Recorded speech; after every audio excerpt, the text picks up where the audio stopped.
اعوذ باللہ السمیع العلیم من الشیطان الرجیم بسم اللہ الرحمن الرحیم الحمد للہ الذی ہدانا لہذا وما كنا لنهتدي لولا أن هدانا الله لقد جاءت رسل ربنا بالحق الصلاة والسلام على رسول المسدد المصطفى الأمجد المحمود الأحمد أبي القاسم محمد صل على محمد وآل محمد والصلاة والسلام على أسد الله الغالب غالب على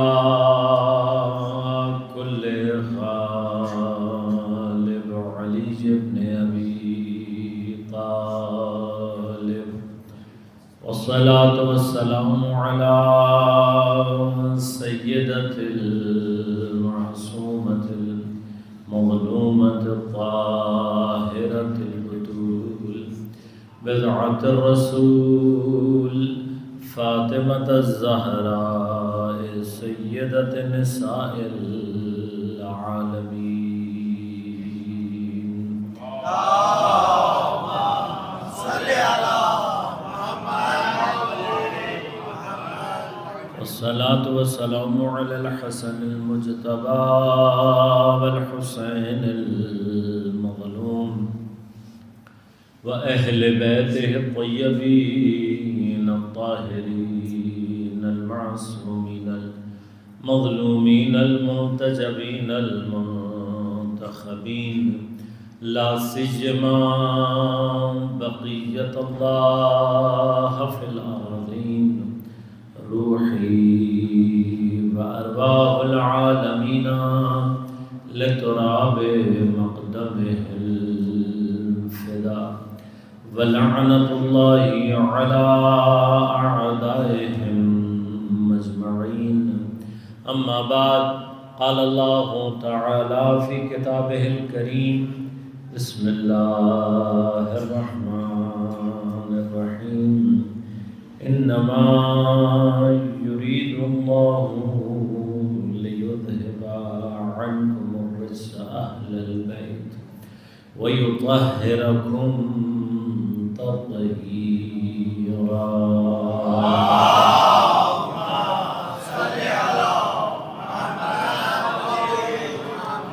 مومنین کرام سامعین محترم عزیزان گرامی قدر ایام شہادت حضرت زہرا سلام اللہ علیہا کے سلسلے میں ان 5 روزہ مجالس میں مقام طہارت اور لقب حضرت زہرا الطاہرہ کے عنوان سے آپ کی خدمت میں مطالب کو پیش کر رہا ہوں۔ موضوع اور گفتگو کے لیے سورہ مبارک احزاب اور آیت تطہیر کو سرنامہ کلام کے طور پر آپ کی خدمت میں تلاوت کی۔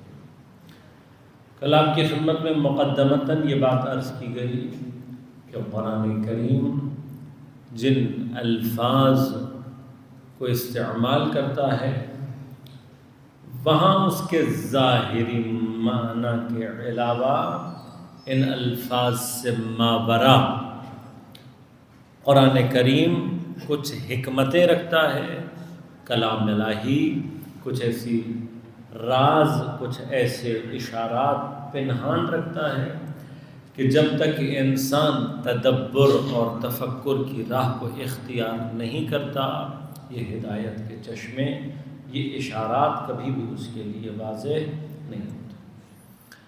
لہذا قرآن کا اجمالی ترجمہ ضرور پڑھنا چاہیے، اس لیے کہ ہم اہل زبان عربی سے واقف نہیں ہیں، لہذا ابتدائی طور پر ایک انڈرسٹینڈنگ پیدا کرنے کے لیے قرآن کا ترجمہ ضرور پڑھنا چاہیے، لیکن قرآن سے ہدایت کے لیے ترجمے کو کافی سمجھ لینا۔ اور دوسری بڑی جو غلطی عام طور پر ہم کو کرتے ہیں وہ یہ ہوتا ہے کہ مثلاً اپنی پوری زندگی دنیا کے جن بھی امور میں لگانی تھی لگائی، اور پھر ریٹائرمنٹ کے بعد ترجمہ پڑھنے کا خیال آتا ہے، چند ایک کتابیں پڑھ لیتے ہیں۔ البتہ بزرگوں کی خدمت میں جسارت نہیں کر رہا، کیونکہ ایسے کام ارلی ایجز میں بھی ہو جاتے ہیں کہ چند ایک کتابیں پڑھ لیں، چند ایک مرتبہ قرآن کا ترجمہ پڑھ لیا، تو ترجمہ پڑھنے کے بعد اپنے آپ کو دین میں اتھارٹی سمجھنے لگتے ہیں۔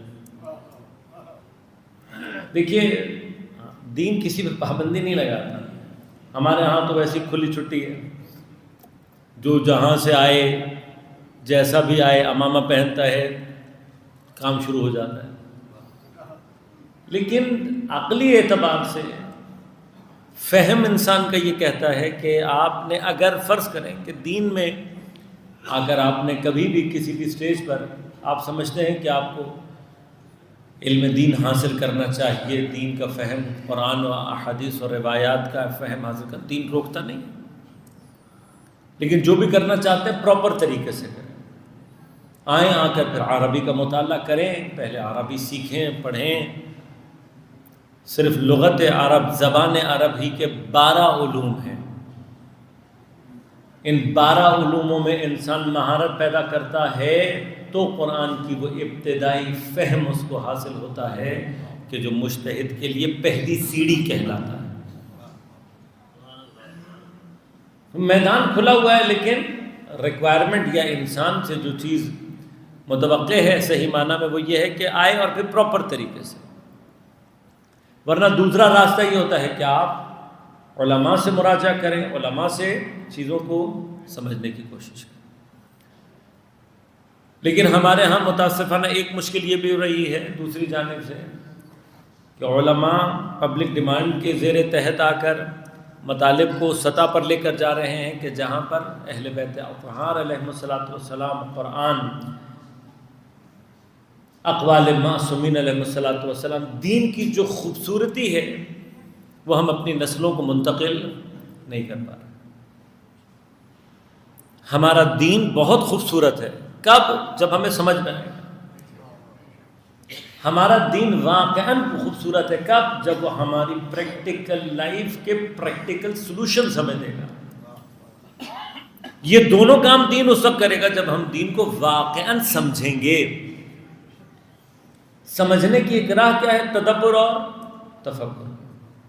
تو لازماً اب جب آپ اس راستے سے گزریں گے تو مطالب عام سنجیدگی کے لیول پر تھوڑا سا سنگین ہو جاتا ہے۔ اگر آپ واقعاً علم کے اعتبار سے، لہذا خدا بہت واضح طور پر کہتا ہے لا یستمون الذین یعلمون والذین لا یعلمون لا یستویان۔ وہ لوگ کہ جو علم رکھتے ہیں اور جو علم نہیں رکھتے خدا کے نزدیک یہ کبھی بھی برابر۔ لہذا کبھی کبھار خدا ان دونوں کے بارے میں جو لفظ استعمال کرتا ہے تو کیا کہتا ہے؟ وہ لوگ کہ جو کہ صاحبان بصیرت ہیں اور وہ لوگ کہ جو کہ اندھے ہیں یہ کبھی بھی ایک جیسے۔ ابھی ہم نے فیصلہ کرنا ہے کہ ہم خدا کے نزدیک آنکھوں والے میں شامل ہونا چاہتے ہیں یا نابینوں میں شامل ہونا چاہتے ہیں۔ اگر ہم چاہتے ہیں کہ آنکھوں والوں میں شمار ہوں تو پھر اللہ ہم سے تقاضا بھی اس بات کا کرتا ہے کہ ہم ان دی ہوئی آنکھوں، ان دیے ہوئے کانوں سے وہ استفادہ کریں جو خدا ہم سے چاہتا ہے۔ لہذا قرآن کریم کئی مقامات پر کہتا ہے کہ میرے حبیب یہ قرآن سنتے ہیں لیکن قرآن ان کی سمجھ میں، یہ جو فرش عزائے سید الشہداء ہے یہ اس کی کرامات ہیں، یہ اس کی برکتیں ہیں کہ ہم یہاں پر وہ مطالب بیان کرنے کی صلاحیت پیدا کر لیتے ہیں جو ہم کہیں اور بیان نہیں کر سکتے۔ اب یقین کریں صرف عنوان تبدیل کر دیں لوگوں کو بات سمجھ میں آنا بند ہو جاتی ہے۔ اصل لوگ کنٹین نہیں کر پاتے ان باتوں کو جو کہ سید الشہداء کے صدقے سے حتیٰ نوجوانوں تک بھی آرام سے منتقل ہو. لہذا ذرا سی آمادگی، ذرا سا ہوش، ذرا سی توجہ بعض اوقات انسان کے اوپر عرفان کے، معرفت کے بہت سارے دروازوں کو وا کر دیتا ہے. اب ان کو سمجھنے کے لیے تھوڑی سی آمادگی. لہذا میں نے کل آپ کی خدمت میں عرض کیا کہ عقول کے اعتبار سے بات کی جاتی ہے. لہذا جناب سیدہ سلام اللہ علیہا کا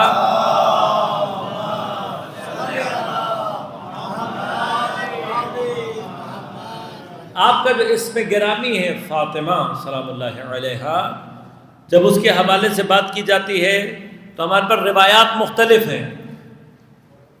کیوں ائمہ افراد کو دیکھتے ہوئے بیان کر رہے ہیں. کچھ افراد ایسے ہیں کہ جب انہوں نے پوچھا تو آپ نے جواب دیا کہ ہماری جدہ کا نام فاطمہ اس لیے رکھا گیا کہ فاطمہ دور کرنے یا رکھنے کے معنی میں. فرمایا اس لیے ہے نام آپ کا کہ آپ کے محبوں کو اللہ آگ سے دور رکھے گا اور آپ کے چاہنے والوں کو، آپ کے دشمنوں کو اللہ تعالیٰ جنت سے دور رکھے گا. چاہنے والا دوزخ میں نہیں جائے گا، دشمن جنت میں. یہ ایک معنی ہے. لیکن جب کسی آمادہ تر ذہن کو دیکھا معصوم نے تو فرمایا کہ ہماری جدہ کا نام فاطمہ اس لیے رکھا گیا کہ یہ فاطمہ دور ہے کس سے؟ عقول انسان سے. یعنی اس ایک جملے کے اندر خود معصوم جو چیز ہمیں سمجھا رہے ہیں وہ یہ کہ اگر ہماری جدہ سے متعلق بات کرنی ہے تو عام عقل کے ساتھ بتانا. میں اپنی زبان میں اس کو یہ کہتا ہوں کہ جناب سیدہ کا ذکر کرنے کے لیے بھی اوقات چاہیے. اگر ہم کسی مکتب میں، ہم کسی فرقے میں، ہم کسی افراد کے درمیان میں ہم یہ دیکھتے ہیں کہ وہ جناب سیدہ کا زیادہ تذکرہ نہیں کرتے تو پریشان ہونے کی کیا بات ہے. سیدہ سلام اللہ علیہا کا ذکر کرنے کے لیے اوقات چاہیے. اوقات ہوگی تو تذکرہ کریں گے. جب تک اوقات نہیں ہے، حیثیت نہیں ہے، اصل سمجھ سیدہ کا تذکرہ عقل سے دور رکھا ہے اللہ نے. تو جب رکھا ہے تو کیفیت آٹومیٹیکلی ایسی ہوگی. لیکن اگر ہم اپنے ہی درمیان جناب سیدہ کے ذکر کو چاہیں کہ سطحی طور پر بیان ہو کر ختم ہو جائے تو ہم ان کے مرتبے کو تو نیچے نہیں لے کر آ سکتے، اپنے آپ کو اہل بیت اطہار سے دور کر دیتے. لہذا یہ اپنے اندر ایک بحث ہے. میں چاہوں گا کہ اس بات کو یہاں ذکر کروں کہ ہم نے اہل بیت اطہار وسیلہ، یہ بات ہم سب کو معلوم ہے. توسل اور وسیلے کا کانسیپٹ ہم میں سے تقریباً ہر ایک کے لیے تقریباً کلیئر ہے. لیکن خود اس لفظ کے اندر بھی جو گہرائی ہے ہم اس کو کبھی کبھار درک نہیں کرتے. کیوں وسیلہ ہے کبھی آپ نے سوچا؟ اب کلام کی اور فلسفے کی اور عرفان کی بحث ہے لیکن میں اس میں وارد نہیں ہوں. آسان زبان میں سمجھاتا ہوں، کوشش کرتا ہوں کہ بچوں تک بات پہنچ جائے. حضرت امیر علیہ الصلوۃ والسلام نہج البلاغہ میں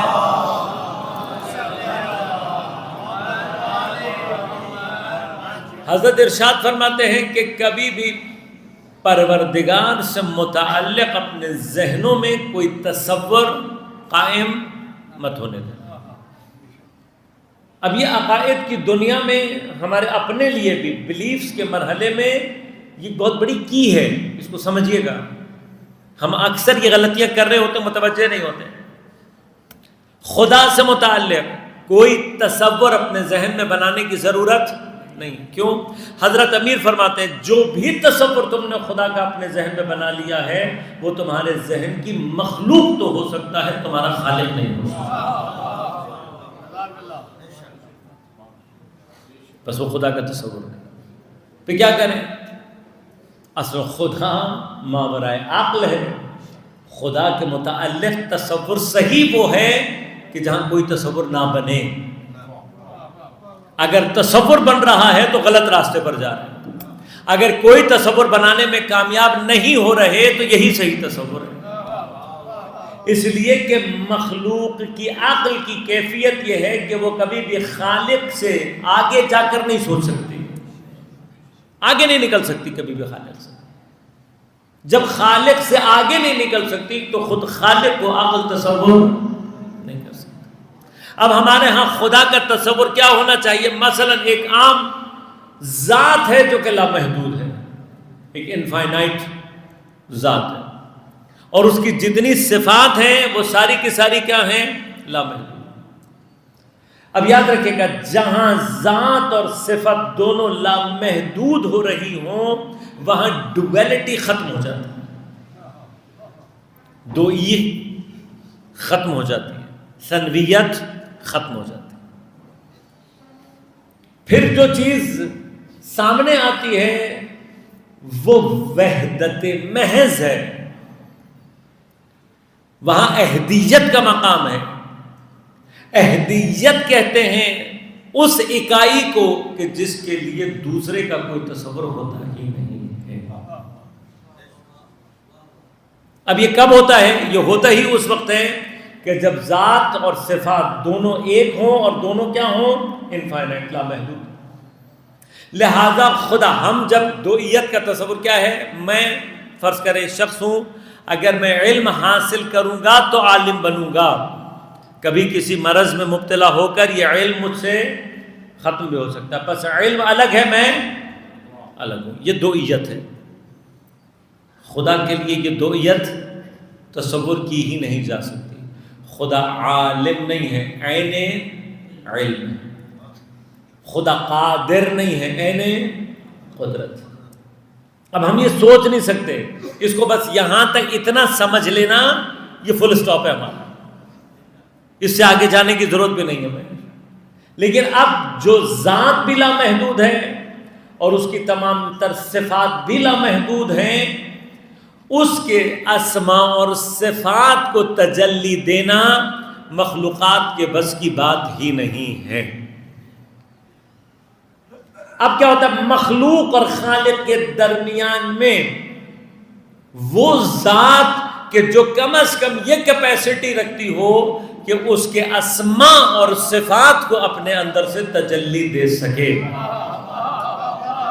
اس ذات، اس کو، یہ جو درمیان کی چیز ہے اسے کہتے ہیں واسطہ فیض۔ یہ واسطہ فیض کائنات میں نور محمد و آل محمد علیہ الصلوۃ والسلام۔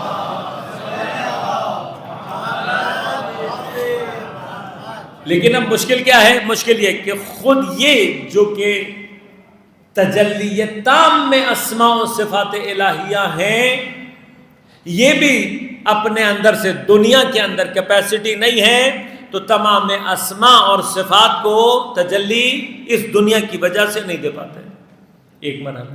دوسرا، کچھ اسماء، کچھ صفات ایسے ہیں کہ جن کی تجلی کبھی ذات سے نہیں ہوتی بلکہ نتیجے سے ہوتی۔ مثلا آپ کو کیسے پتہ لگے گا کہ کوئی شخص بہت اچھا پینٹر ہے؟ پینٹر ہے، بہت اچھا ہے، میرے کہنے سے تو اچھا نہیں ہوگا نا۔ آپ کہیں گے مولانا اگر اچھا پینٹر ہے تو اس کی کوئی پینٹنگ ہمیں دکھائیں، پینٹنگ بتائے گی یہ کتنا اچھا پینٹر ہے۔ میں کہوں جی بہت اچھا استاد ہے، آپ کہیں گے بھی ہوگا استاد اچھا، ہمیں کیسے پتہ لگے گا کہ استاد اچھا ہے یا نہیں؟ کہ استاد کے اچھائی کو اگر تلاش کرنا ہے کہ کتنا اچھا ہے، شاگردوں کو جا کر دیکھیں۔ جتنے انٹیلیجنٹ کامیاب شاگرد ہوں گے، یہ شاگرد یہ بتائیں گے کہ استاد کتنا شاندار ہے۔ ہمارا اہل بیت اطہار کے ساتھ رابطہ عین استاد اور شاگرد والا ہے۔ یعنی کیا؟ اہل بیت اطہار کی وہ صفات کہ جو صفات الہیہ ہیں، جنہوں نے تجلی ذوات مقدسہ محمد و آل محمد سے کرنا ہے، اس کا ایک مرحلہ ان کے پیروکار اور ان کے شیعہ ہیں۔ یہ ہمارا ربط ہے۔ کیوں اہل بیت ہم سے اتنی محبت کرتے ہیں؟ کیوں ہم اہل بیت اطہار سے اتنی محبت کرتے ہیں؟ کبھی کسی پینٹر سے جا کر پوچھنا کہ اس کو پینٹنگ سے اتنی محبت کیوں ہے؟ کبھی کسی تخلیق کار سے جا کر یہ پوچھنا. مثلا روایات ہیں کہ حضرت نوح علیہ السلام کے بارے میں ملتا ہے کہ طوفان کے بعد حضرت نوح نے کوزہ سازی، مٹی کے برتنوں کا جو پیشہ تھا اس کو اختیار کیا. ایک روز ایک شخص آیا، اس نے آ کر حضرت نوح سے کہا کہ نوح یہ برتن کتنے کے ہیں؟ ان کا سارے. انہوں نے سارے. کہا اتنے کے ہیں؟ انہوں نے کہا سارے بیچو گے؟ انہوں نے کہا کیا خوب، اگر تم لینا چاہتے ہو میں سارے بیچ دوں گا. انہوں نے کہا یہ لو پیسے لینے کے بعد اس شخص نے ایک ایک برتن لے کر حضرت نوح کے سامنے توڑنا شروع کیا.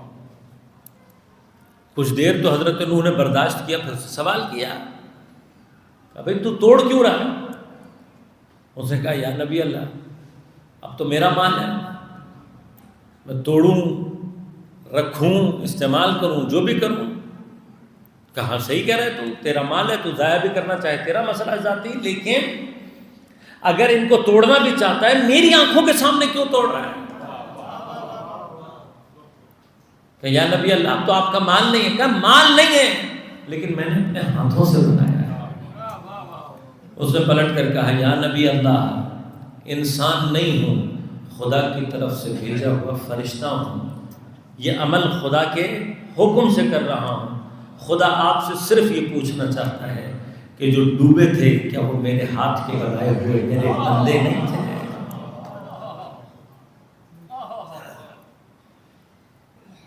کیوں محبت کرتا ہے خدا ہم سے؟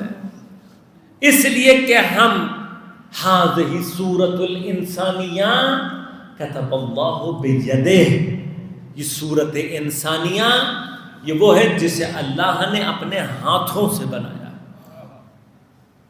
لہذا یاد رکھے گا، ایک لفظ استعمال کرو بڑی احتیاط سے، غلط معنی نیگیٹو میں مت لے کے جائیے گا. یہ بریکٹ لگا رہا ہوں تاکہ اپنے آپ کو سیو کر سکیں. ایک توہین پروردگار کی اپنے آپ کو کمتر سمجھنا ہے، یہ توہین ہے پروردگار کی. کہ کوئی بھی شخص، کوئی بھی فرد اگر اپنے آپ کو عام سمجھ رہا ہے، اگر کوئی ایک فرد بھی اپنے آپ کو سمجھنے میں کسی کام کا نہیں ہو، میرے اندر کوئی کمال نہیں ہے، میرے اندر کوئی خاصیت نہیں ہے، مجھے اللہ تعالیٰ نے ایسے ہی. انسان وہ واحد مخلوق ہے کہ جس کے 100% ایک جیسے نہیں ملیں گے آپ کو. کبھی مچھلی بازار چلے جائیں اور آپ اپنی مچھلی خرید کر تھوڑی دیر کے لیے منہ ادھر پھیر کر ادھر دیکھیں، اگر آپ کی مچھلی کے ساتھ 2 مچھلیاں اور رکھی ہوئی ہوں آپ کو کبھی نہیں پتہ لگے گا کہ آپ کی مچھلی کون سی تھی. بقرعید لگتی ہے، لوگ جاتے ہیں، خدا نہ خواستہ آپ کا بکرا اگر رسی توڑوا کر جا کر اپنے جیسوں میں جا کر مل جائے، آپ کبھی اپنا بکرا الگ نہیں کر سکیں. کیوں؟ سینکڑوں کی تعداد میں ایک جیسے ہیں، لیکن خدا نے انسان 2 انسان 100% ایک جیسے. جو اللہ تبارک کس چیز میں یکسانیت نہیں ہے؟ جمادات میں، نباتات میں، حیوانات میں، حشرات میں، ستاروں میں، سیاروں میں، ہر چیز میں ہے. واحد چیز جس میں اس نے اپنی صفات کی تجلی کو ظہور دیا انسان ہے. تو پھر کم از کم یہ یاد رکھیں، بتعداد انسان، انسانوں کی جتنی تعداد ہے، جتنی تعداد ہے انسان کی، کم از کم اتنی صفات کی تجلی اللہ چاہتا ہے میرے بندوں سے پیدا ہو. لہذا ہر بندہ خدا کا اپنے اندر سے ایک اسم یا ایک صفت الہیہ کو تجلی دینے کی صلاحیت رکھتا ہے. اب جو اپنے اندر سے اسم و صفت الہی کی تجلی کی صلاحیت رکھتا ہو اور اپنے آپ کو بیکار سمجھے، وہ کوئی توہین کرتا ہے. لیکن یہ اسم و صفت میرے اندر سے تجلی کب پیدا کرے گی؟ یہ میرے اندر سے اس وقت تجلی پیدا کرے گی جب میں خدا اور اپنے درمیان اس کا دامن ہاتھ میں تھاموں گا جس کو اللہ نے اپنے تجلی کا تام مظہر بنایا ہے.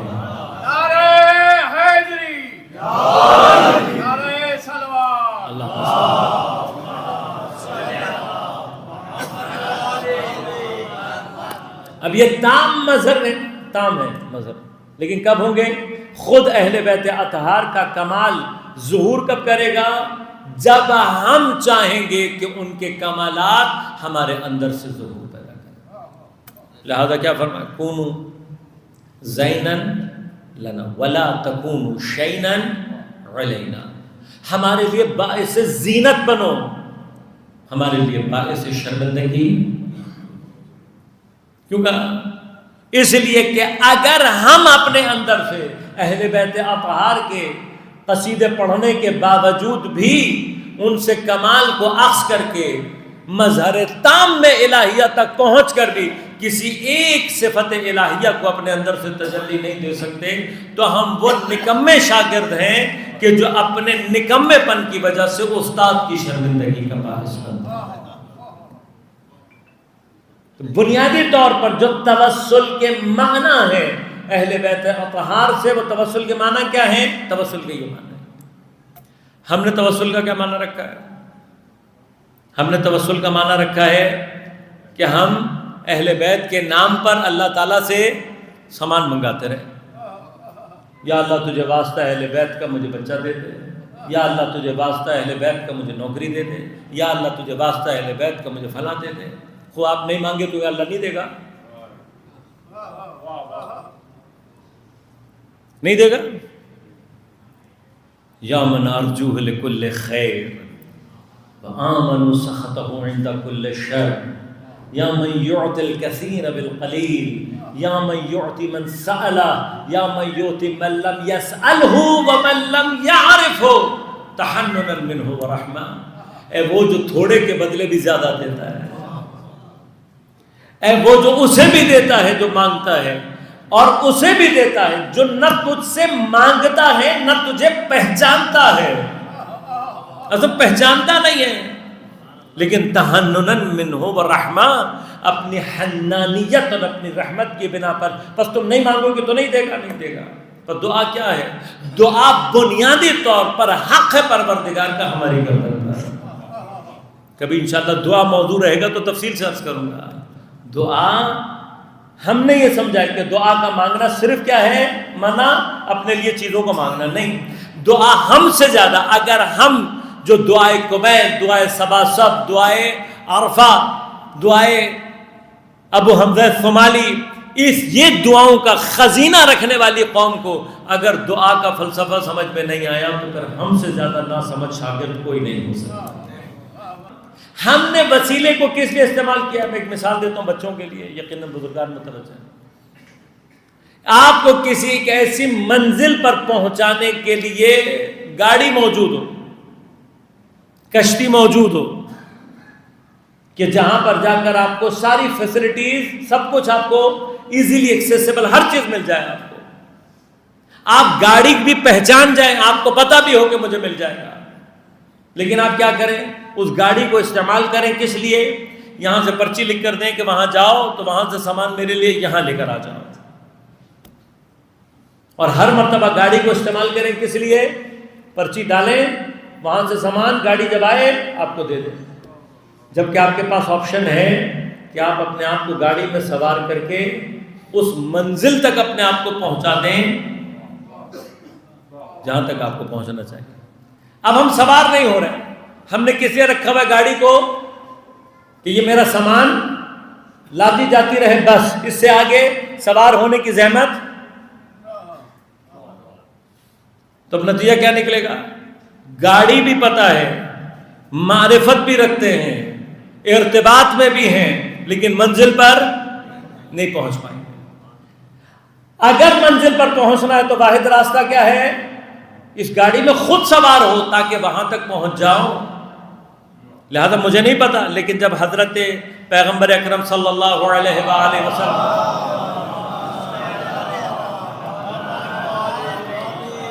حضرت نے جب ارشاد فرمایا اور کہا کہ مثل اہل بیتی کا مثل سفینۃ نوح، میرے اہل بیت کی مثال سفینہ کشتی حضرت نوح سے ہے، تو صرف یہ نہیں کہا کہ کشتی کی مثال ہے، بلکہ ساتھ کیا کہا؟ من رکباں نجا، کہ صرف کشتی نہیں ہے، سوار بھی ہونا ہے۔ جو سوار ہوگا وہ نجات پائے گا۔ اب ہم اہل بیت کو یہاں تک تو پہنچ گئے، ہمیں پتہ ہے کہ کشتی نجات ہے، لیکن ہم کشتی نجات کو استعمال کر رہے ہیں صرف سامان لانے لے جانے کے لیے، سوار نہیں ہونا چاہتے۔ نہیں سوار ہوں گے فغرق بحوار، جو نہیں سوار ہوا وہ کیا ہو جائے گا؟ غرق ہو جائے گا، نابود ہو جائے گا، ہلاک ہو جائے گا۔ کشتی موجود ہے، ہم سوار نہیں ہونا چاہتے ہیں۔ سوار ہونے کے لیے کیا کریں؟ خود جناب سیدہ سلام اللہ علیہ کی روایت،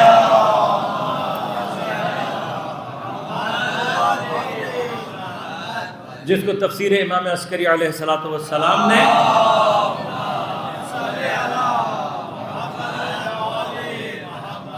نقل کیا اس روایت کو، فرمایا کہ جناب سیدہ نے فرمایا اگر تم ان چیزوں پر عمل کرتے ہو امرناک جو ہم نے تمہیں امر کی، اپنے آپ کو ان چیزوں سے روکتے ہو جو ہم نے تمہیں منع کی ہیں، فرمایا بی بی نے اگر یہ کر رہے ہو تو ہمارے شیعہ ہو وَإِلَّا فَلَا، ورنہ ہمارے شیعہ نہیں ہو۔ کب ہو گئے شیعہ؟ اب ہم نے اپنی زندگیوں میں یہ دیکھنا توسل کا معنی کیا ہے۔ توسل کا معنی یہ ہے ہم نے کتنا اہل بیت کو پریکٹیکلی اپنی زندگیوں کے اندر اتارا ہے، کتنا اہل بیت اطہار کی سیرت کو پڑھنے اور سمجھنے کے بعد ہم نے چاہا ہے کہ یہ ہمیں سمجھ میں آئے اور ہم اس پر عمل کریں۔ تو غور کیجئے گا جتنا ہم اہل بیت اطہار سے اپنی سیرت میں، اپنے کردار میں، اپنی زندگی میں اہل بیت سے اپنے آپ کو مشابہ کرتے چلے جائیں گے، اتنا ہم اس کشتی میں سوار ہوتے چلے جائیں گے۔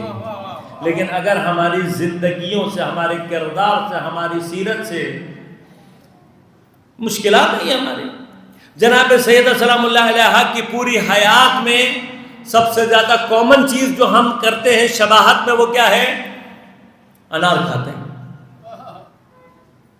انار آ جاتا ہے تو ہمیں جناب سیدہ یاد آ جاتی ہیں کہ جناب سیدہ نے انار پسند کیے تھے، انار مانگے تھے انہوں نے حضرت امیر سے، انار کھاتے ہوئے ہم حضرت زہرا کو یاد رکھتے ہیں۔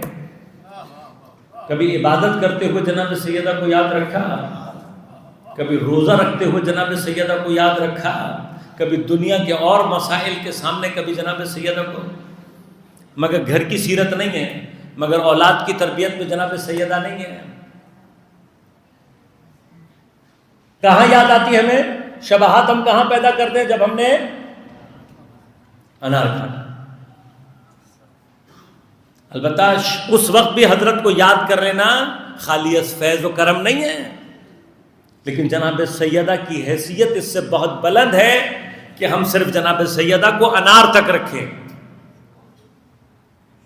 یہ کشتی نجات ہے، شباہت پیدا کرنی ہے۔ کم ترین شباہت جو ہمیں اور آپ کو سمجھنی چاہیے، سیرت سیدہ سلام اللہ علیہ ہمیں جو چیز سب سے زیادہ واضح اور آشکار، وہ کیا ہے؟ جناب سیدہ کی سیرت کا سب سے اہم ترین پہلو یہ ہے کہ جناب سیدہ نے دنیا میں رہتے ہوئے حتیٰ اپنی ضرورت سے بھی کم تر درجے پر استعمال کیا ہے۔ لہذا اگر معصومین علیہ السلام میں اگر آپ تمام معصومین کو اکٹھا کر لیں تو شاید جس معصوم نے دنیا میں رہتے ہوئے دنیا کو سب سے کم استعمال کیا ہے وہ ذات جناب سیدہ سلام اللہ علیہ وسلم۔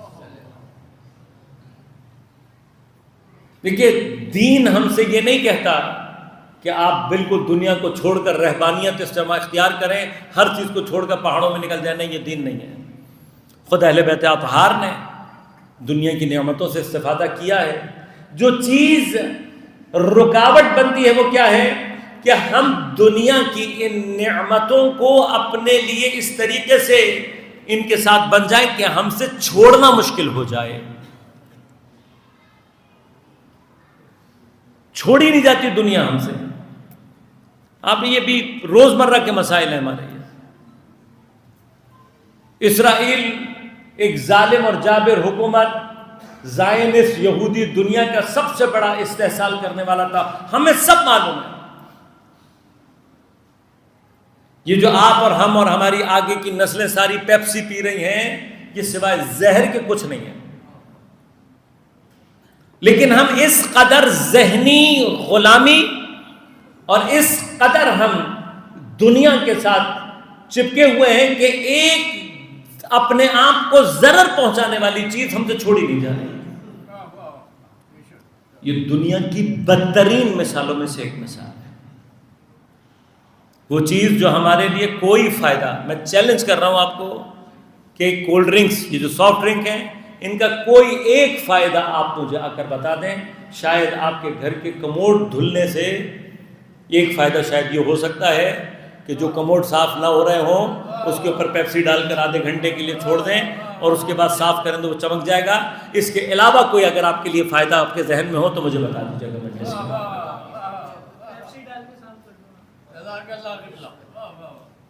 یہ فائدہ تو مجھے پتہ ہے. صحت کے اعتبار سے آپ مجھے کوئی ایک فائدہ ان کا اگر ہو تو ضرور بتائیے گا، ورنہ باقی جا کر نیٹ پہ. اس قدر ہونے کے کبھی سوچا آپ نے اس بات کو؟ کبھی ہم نے کنسیڈر کیا اپنے لیے کہ یہ کیا چیز ہے؟ ایک چیز جو زہر ہے، ایک چیز جو مضر صحت ہے، میں نہیں چھوڑ پا رہا. کیوں؟ یہ وہ ذہنی غلامی ہے. اور یاد رکھیے گا اہل بیت اطہار کا سب سے بڑا کارنامہ، بالخصوص سید الشہداء کا جو سب سے بڑا کارنامہ ہے وہ کیا ہے؟ حریت پیدا کرنا. سب سے بڑا کارنامہ ہے حضرت. اب غلام جو ذہن ہوتا ہے، غلام ذہنیت کی سب سے بڑی مشکل کیا ہوتی ہے؟ غلام کی سب سے بڑی مشکل یہ ہوتی ہے کہ وہ اپنی قید کو، اپنی سلاخوں کو، اپنی زنجیروں کو اپنی قسمت سمجھ لیتا ہے. لہذا غلام ذہنیت جب پیدا ہو جائے تو کیا ہوتا ہے؟ ہاتھی ہے، اسے پتہ نہیں ہے یہ بات کہ اگر یہ چین جو میرے پاؤں میں لگی ہوئی ہے میں ذرا سا زور لگاؤں گا ٹوٹ جائے گی، لیکن توڑ نہیں پاتا. کیوں نہیں توڑ پاتا؟ طاقت کیوں نہیں استعمال کر پاتا؟ واحد وجہ غلام ذہنیت ہے. یہ غلام ذہنیت ہماری زندگیوں میں ظہور کیسے کرتی ہے؟ پیپسی نہیں چھوڑ سکتا. نوجوان سے پوچھو کہتا ہے سگریٹ نہیں چھوڑ سکتا. بھائی کیوں نہیں چھوڑ سکتے؟ کیوں نہیں چھوڑ سکتے؟ یہاں سے بحث شروع ہوتی ہے. نہیں چھوڑ سکتا میں. بھائی کیوں نہیں چھوڑ سکتے؟ یہ چیزیں کیوں نہیں؟ دنیا کی ہر وہ چیز جو آپ نہیں چھوڑ سکتے یہ وہ ہوا ہے جو خدا کے مقابلے پر کھڑی ہو جاتی ہے. لہذا اس کو آسان نہ تھا. اب یہ جو کیوں اللہ تعالیٰ نے روزہ رکھا ہے؟ روزہ اللہ تبارک و تعالیٰ نے رکھا ہی اسی لیے ہے کہ اس کے ذریعے سے ہمیں بتا سکے کہ میں وہ ہوں کہ جس کے لیے تم کھانا پینا بھی چھوڑ سکتے ہو. ہم چھوڑتے ہیں نا، اللہ کے لیے چھوڑتے ہیں، لیکن ہم نے اپنے روزوں کو بھی کیسا بنا لیا ہے؟ دنیاوی، مادی. کبھی انشاءاللہ ماہ مبارک میں رہا موضوع تو آپ کی خدمت میں عرض کروں گا کہ ہمارے روزے کا اثر تقویٰ کیوں نہیں ظہور کرتا. اس لیے کہ جو روزہ ہم رکھتے ہیں وہ بھی مادیت کے گرد گھوم رہا ہوتا ہے.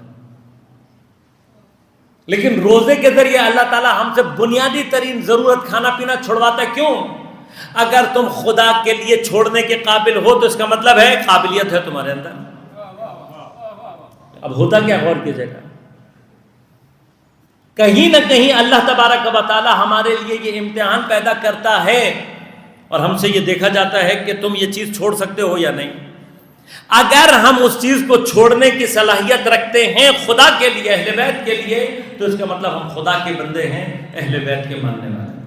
لیکن اگر ہم نہیں چھوڑ سکتے تو جتنا مرضی ہم اپنی زبان سے اللہ کی توحید کا کلمہ پڑھتے رہیں، اپنے باطن میں اور اپنی حقیقت میں اسی شے کے غلام اور بندے ہوتے ہیں جو ہم سے چھوڑی نہیں جا رہی ہوتی. لہذا دین واحد چیز جو کیا کہتا ہے؟ وہ کہتا ہے اس کیا دنیا کو ترک کرنے کا واحد معنی کیا ہے؟ اس کے اسیر اور غلام مت بنو. استعمال سے دین نہیں روکتا. کیا کہتا ہے؟ غلام مت بنو، اسیر مت بنو. چاکلیٹ نہیں چھوڑی جا رہی، فلاں بسکٹ نہیں چھوڑ سکتا، فلاں چپس نہیں، ہم تو اس میں پھنسے ہیں. خدا امتحان دیتا ہے. حضرت بہلول نام سنا ہوا ہے آپ نے، زہیب یا وہب بن عمر نام ہے، ہارون کے رشتہ دار ہیں، صحابی ہیں 7ویں امام کے، اور اپنے زمانے کے وہ جلیل القدر صحابی اور وہ فاضل آدمی ہیں کہ اہل بیت کے ماننے والے، اہل بیت کے چاہنے والے ہونے کے باوجود اپنے علم اور فضل کی وجہ سے ہارون نے قاضی القضات، چیف جسٹس پورے بلاد اسلامیہ میں، ہارون کے بعد اگر کوئی اتھارٹی ہے تو کون ہے؟ پہلوان۔ اور یہاں اس نے ارادہ کیا کہ میں یزید کی اقتداء میں امام کے لیے قتل کا جواز پیدا کرنے کے لیے فتویٰ لے لوں۔ سارے جتنے بھی مملکت کے زرخرید ملا تھے سب نے سائن کر دیا۔ آخری سائن کس کا رہتا ہے؟ Chief justice. یہ سائن اگر ہو جاتے ہیں تو گویا امام کا قاتل عین شریعت بن جائے، جواز پیدا ہو جائے گا۔ جب یہ پہنچی بات جناب بہلول تک تو پریشانی کیا ہے؟ اب غور کیجیے گا، یہ ہے اتھارٹی ہیں، پوسٹ ہے، عزت ہے، احترام ہے، سامنے کیا ہے؟ امام۔ ہمارے جیسا ہوتا ہزار بہانے پیدا کر لیتا، بھائی پوسٹ ہوگی تو میں دین کی بڑی خدمت کر سکتا ہوں، مومنین کے بڑے کام آ سکتا ہوں۔ یہ ہمارے کامن بہانے ہیں۔ بھائی میرے انکار کرنے سے کوئی کیا چھوڑ دے گا؟ امام کو نہیں چھوڑے گا، یہ کامن ہے نا۔ میرے مثلاً برانڈ کو اسرائیلی چھوڑنے سے کیا ہوگا؟ ساری دنیا استعمال کر رہی ہے، یہ کامن جواب ہے۔ میں نہیں کھاؤں گا تو کیا ہو جائے گا؟ قبر میں تم سے دوسروں کے بارے میں نہیں، تمہارے بارے میں سوال کیا جائے گا، تم نے کیا کیا۔ قبر میں نہیں پوچھے گا ہمسائے نے چھوڑا تھا یا نہیں چھوڑا تھا، دوسروں نے چھوڑا تھا یا نہیں چھوڑا تھا، سوال آپ سے کیا جائے گا، تم نے چھوڑا یا نہیں چھوڑا۔ اور اس کے پیچھے نتیجہ تو اللہ تعالیٰ نے آپ سے مانگا ہی نہیں ہے۔ کبھی یہ کہا ہے کہ یہ چھوڑ دو تاکہ یہ ہو جائے؟ نہیں، کہا چھوڑ دو بس، ختم ہو گئی بات، ہمارا کام ہے انجام دینا۔ یہ سب شیطان کے خیالات ہیں جو ہمارے ذہن میں، تمہارے کرنے سے کیا ہوگا، لہذا مشکل سے یہ کیا ہے، یہ سارے کے ساتھ جتنے یہ خیالات آ رہے سب شیطان۔ حضرت بہلول سامنے پوسٹ ہے، اچھا آسان کام نہیں ہے۔ امام سے جب رابطہ کیا، امام نے اشارتاً ان کو یہ کہا کہ اگر پیسہ ہے تو تم پوسٹ چھوڑ دو۔ اب پوسٹ چھوڑ دو سے مراد کیا ہے؟ ریزائن نہیں دے سکتے، کیونکہ ریزائن کا مطلب کیا ہے؟ اپنے دشمن کو اپنے سامنے کھڑا کر دینا، یہ حماقت ہے۔ کیا کریں؟ واحد چیز یہ سمجھ میں آئی کہ کچھ ایسا کروں کہ یہ پوسٹ میرے پاس باقی نہ رہے۔ اب کچھ چیزوں پر اختیار ہے، کچھ پر اختیار نہیں ہے۔ جن پر اختیار ہے وہ گناہ کبیرہ کی طرف لے کے جاتا۔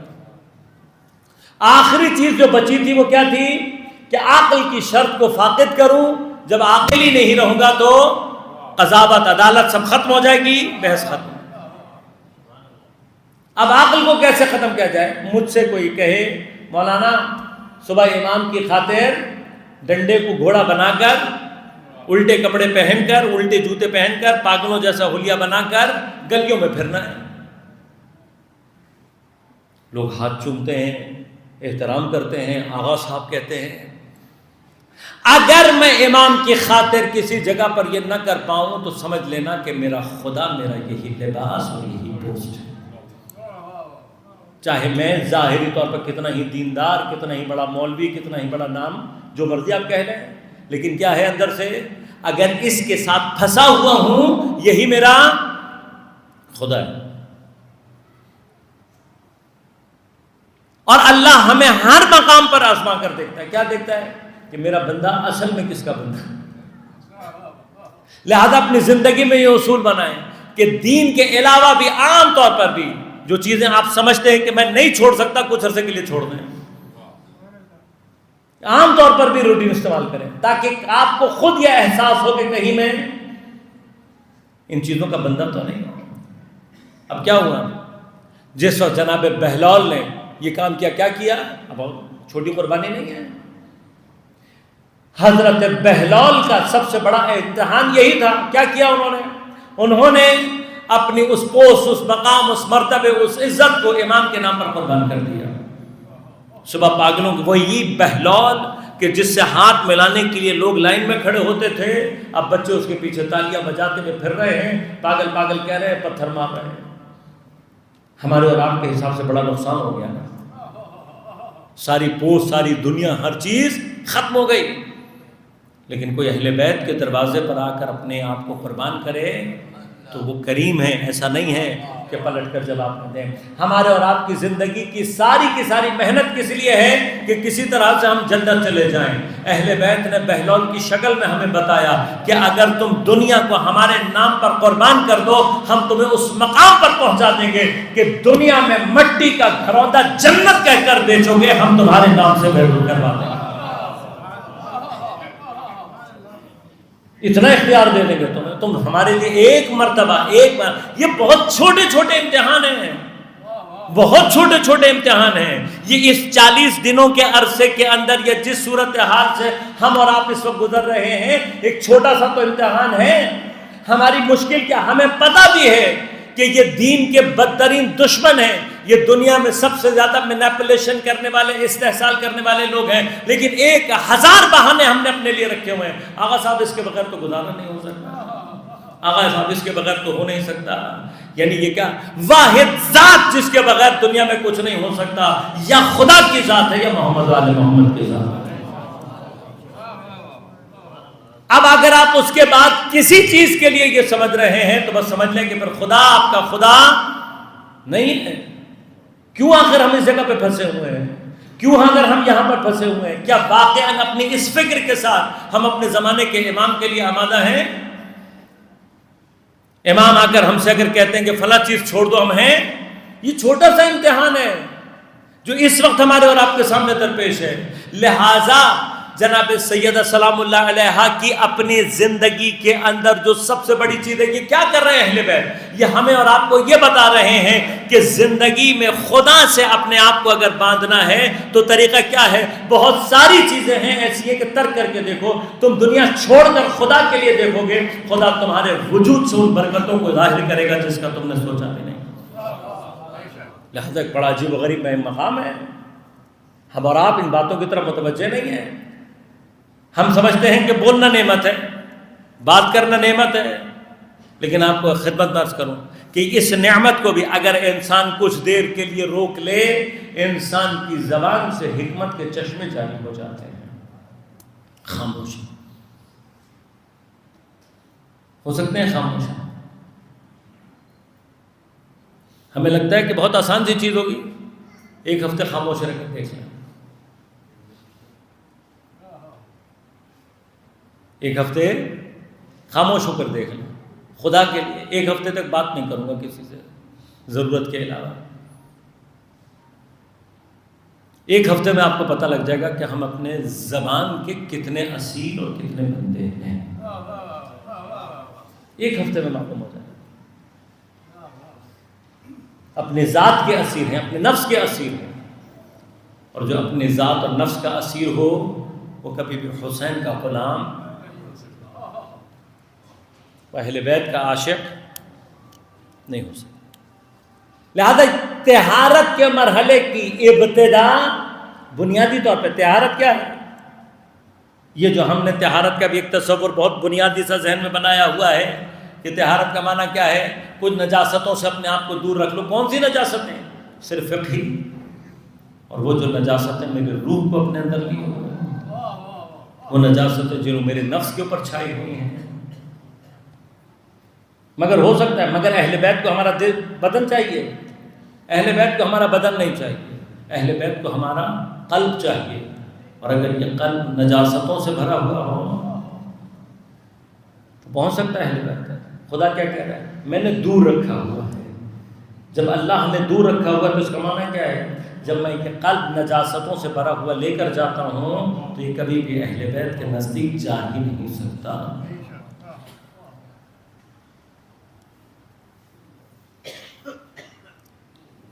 جس نے اپنے بچوں کو خدا کے لیے آمادہ کیا، اپنے پورے گھر کا ماحول، ہم نے جو کچھ بھی کرنا ہے تمام کے تمام سیرت جناب سیدہ گھر کے اندر۔ اور یاد رکھیے گا کہ کبھی بھی اس سیرت کا، اس پہ عمل کرنے کا مرحلہ تنہا نہیں ہے۔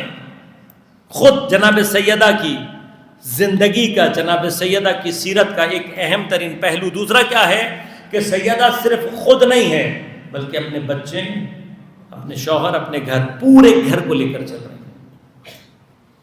یعنی ہمیں بنیادی طور پر سیرت جناب سیدہ افراد میں نہیں چاہیے، معاشرے میں چاہیے.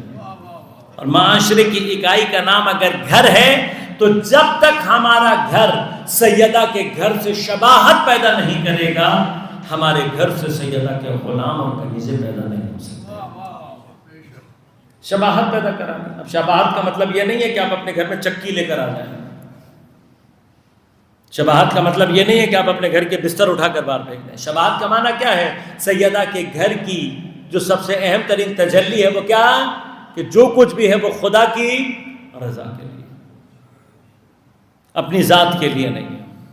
اور اس قدر جناب سیدہ نے یہ قربانیاں دی ہیں، اور یہی وہ پلیٹ فارم ہے کہ جہاں سے جناب سیدہ سلام اللہ علیہا اپنے بچوں کو دین پر قربانی کی تربیت دے رہے ہیں.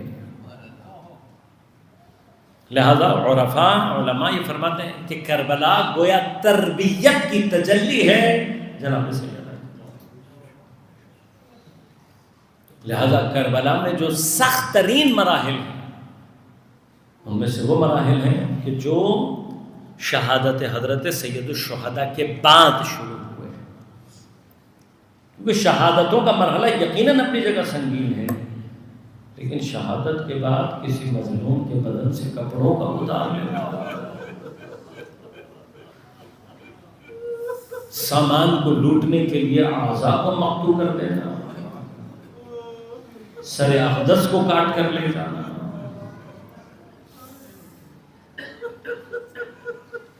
مظلوم کے بدن اطہر کے اوپر گھوڑوں کا دوڑا دینا،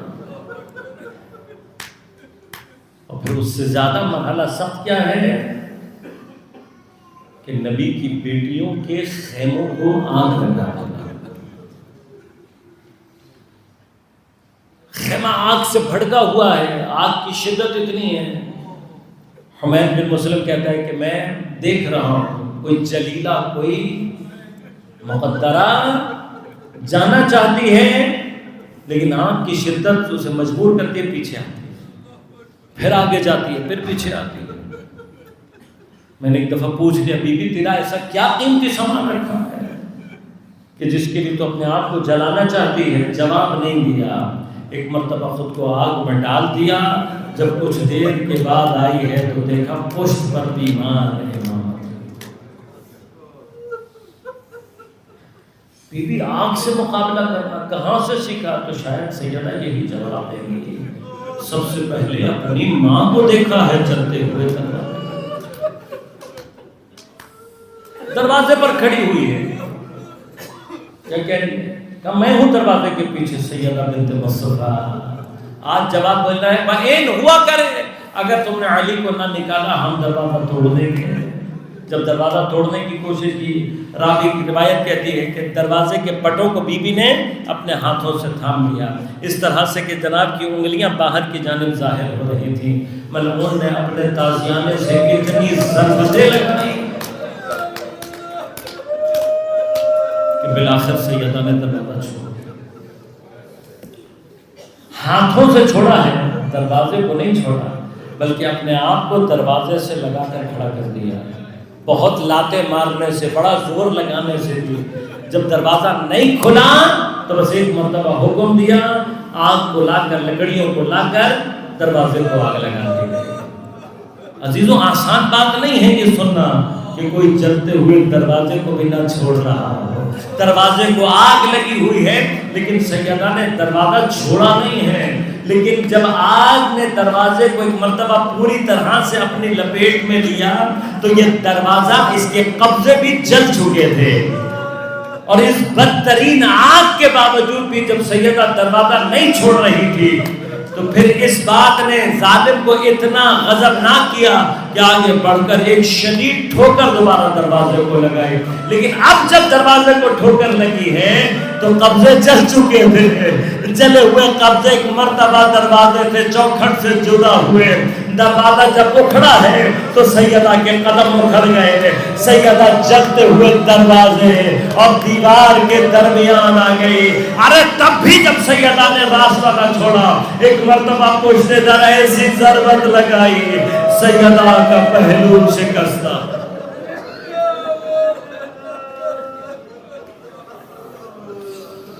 الا ولعنۃ اللہ علی القوم الظالمین وسيعلم الذین ظلموا أي منقلب ينقلبون. بار الہ بحق زہرا و ابیہا و بعلہا و بنیہا ہماری عبادات کو اپنی بارگاہ میں قبول منظور فرما. حضرت کے منتقم حضرت کے فرزند امام زمان کے ظہور میں تعجیل فرما. حضرت کے صدقے سے جہاں جہاں مومنین و مسلمین جہان دنیا میں باطل سے برسر پیکار ہیں ان کو نصرت و کامیابی عنایت فرما.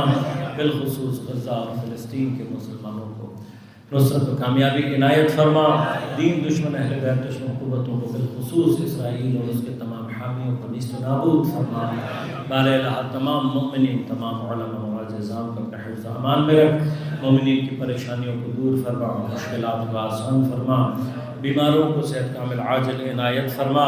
مولانا ناظر عباس تقوی صاحب کا بیٹا شدید بیمار ہے. بچے کے لیے خاص طور پر دعا کریں کہ ان ایام کے صدقے سے حضرت زہرا کے صدقے سے پروردگار اس بچے کو صحت کامل عاجل عنایت فرمائیں. بار الہ بحق زہرا و ابیہا و بعلہا و بنیہا ہمیں دین سمجھنے اور اس پر عمل کرنے کی توفیق عنایت فرما. ہم سب کو امام زمان عجل اللہ تعالیٰ فرجہ الشریف کے امان و انصار میں شمار ہونے کی توفیق عنایت فرما. ربنا تقبل منا انک انت السمیع العلیم برحمتک یا ارحم الراحمین.